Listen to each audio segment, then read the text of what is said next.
8 लाल व 3 निळे चेंडू असलेल्या पिशवीमधून जर 2 चेंडू काढले तर ते दोन्ही चेंडू निळे असण्याची संभाव्यता या घटकावर आधारित हा प्रश्न. एका पिशवीमध्ये लेकरांनो गणित म्हणते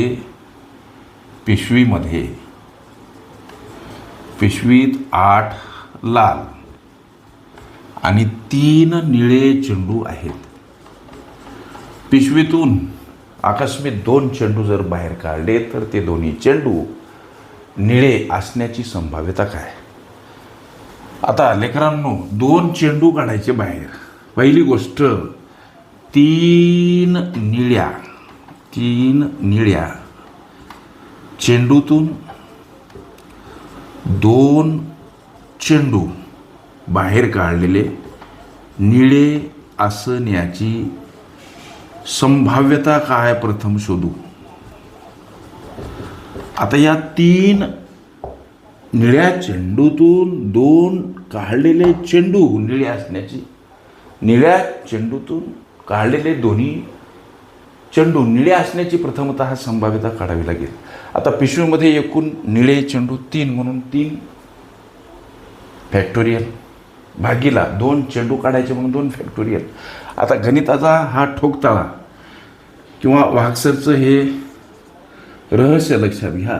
लेकरांनो अंशस्थानी 3 फॅक्टोरियल छेदस्थानी 2 फॅक्टोरियल सोबत 1 फॅक्टोरियल का घ्यायचा तर छेदस्थानी घेतलेल्या किंवा असलेल्या या दोन्ही पदांची बेरीज अंशस्थानी असलेल्या पदा एवढी यावी. म्हणून इथं 2 सोबत 1 फॅक्टोरियल घ्या म्हणजे 2 आणि 1 काय 3. छेदस्थानी असलेल्या त्या पदांची बेरीज अंशस्थानी असलेल्या पदा एवढी असावी. हा ठोकताळा वाक्सरांचा. मग आता इथं 3 फॅक्टोरियलला उतरत्या क्रमानं मांडा गुणिला स्वरूपात. 2 फॅक्टोरियलपर्यंत मांडा. गोष्टी लक्षात घ्या. इथं 2 फॅक्टोरियल ऑलरेडी आहे आणि 1 फॅक्टोरियल आहे. 2 फॅक्टोरियल खलास होतात. लक्ष द्या. आता अंशस्थानी 3 उरतात. छेदस्थानी 1 फॅक्टोरियल उरलं. हे असलं काय छेदस्थानी आणि नसलं काय म्हणजे 3 ही संभाव्यता आम्हाला प्राप्त होते. 3 निळ्या चेंडूतून पिशवीतून काढलेले 2 चेंडू हे निळेच असण्याची संभाव्यता किती 3. आता एकूण संभाव्यता शोधू.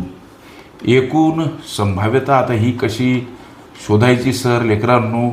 पिशवीमध्ये एकूण चेंडू आहेत 8 आणि 3 किती होतात हो 11 होतात. पिशवीमध्ये 8 लाल चेंडू आहेत 3 निळे चेंडू आहेत म्हणजे 8 आणि 3 एकूण चेंडू किती येतात 11. हे एकूण चेंडू. आता एकूण संभाव्यता काढायची. पिशवीतून 2 चेंडू काढायचे म्हणून इथं 2 फॅक्टोरियल. अंशस्थानी 11 फॅक्टोरियल छेदस्थानी 2 फॅक्टोरियल. अंशस्थानी 11 आहेत म्हणून लेकरांनो छेदस्थानी या 2 फॅक्टोरियल सोबत 9 फॅक्टोरियल का घ्यावे लागतात तर छेदस्थानी असलेल्या पदांची बेरीज अंशस्थानी असलेल्या पदा एवढी यावी. हे तुमच्या सरळ लक्षात यावं म्हणून हे वाक्सरांचं साधं आणि सोपं रामायण लक्षात घ्या. मग आता 11 फॅक्टोरियलला उतरत्या क्रमानं गुणिला स्वरूपात मांडायचं कसं तर 11 गुणिला 10 गुणिला या 9 फॅक्टोरियलपर्यंतच मांडायचं कारण तर 9ला 9 कटले पाहिजे. 2 फॅक्टोरियल हे 9 फॅक्टोरियल. 9 फॅक्टोरियल खलास होतील. पुढे चला सर. आता 11 10 उरतात लेकरांनो. 11 अंशस्थानी 11 गुणिला 10 छेदस्थानी या 2 फॅक्टोरियलची मांडणी उतरत्या क्रमानं 2 गुणिला 1 पर्यंत असते.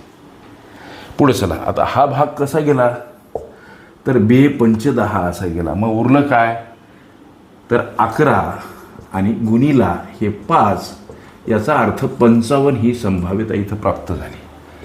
आलं लक्षात. ही कालची स्टेप दिसत नसेल तर 11 गुणिला 5 55 ही एकूण संभाव्यता प्राप्त होते. आम्हाला उत्तर द्यायचं प्रश्न विचारला होता की 8 लाल व 3 निळे चेंडू असलेल्या पिशवीमधून जर 2 चेंडू आकस्मिकपणे काढले तर ते दोन्ही चेंडू निळे असण्याची संभाव्यता किती. आता निळ्या 3 चेंडूतून काढलेले 2 चेंडू निळे असण्याची संभाव्यता प्राप्त झाली 3 लेकरांनो. आणि एकूण 11 असलेल्या चेंडूमधून काढलेले 2 चेंडू निळे असण्याची संभाव्यता प्राप्त झाली 55. म्हणजे 3/55 हे लेकरांनो तुमच्या या विचारल्या प्रश्नाचं उत्तर. ओके.